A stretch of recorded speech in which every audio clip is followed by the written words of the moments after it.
ভাগ পদ্ধতিতে বর্গমূল নির্ণয়। ফার্স্ট স্টেপ হচ্ছে সংখ্যাটাকে লিখে নেওয়ার পর আমরা লাস্ট সাইড থেকে দুটো দুটো মানে জোড়া আকারে দাগ দেব, ঠিক আছে।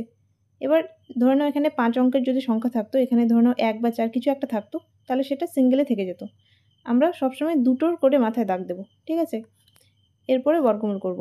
আচ্ছা 12 বর্গমূলের সময় আমরা নামতা পড়ব বর্গমূলের ঘরের, যেমন হচ্ছে এরকম বর্গের ঘরের নামতা 1 স্কোয়ার 1, 2 স্কোয়ার 4 এরকম, ঠিক আছে। তাহলে 12 কোন সংখ্যার বর্গ 12 এর চেয়ে ছোট বা সমান?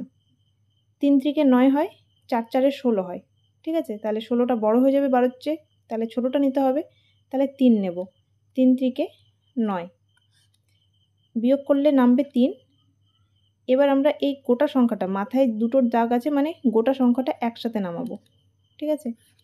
এখানে যেটা থাকবে তার দ্বিগুণ হবে এখানটায়, ইন্টু 2 6।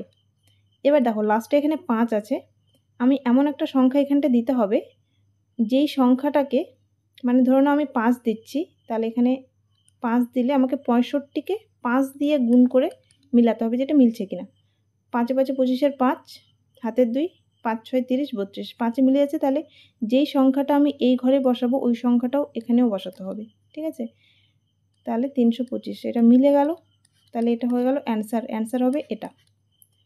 তাহলে নির্ণেয় বর্গমূল মানে √1 225 এর ভ্যালু হবে 35।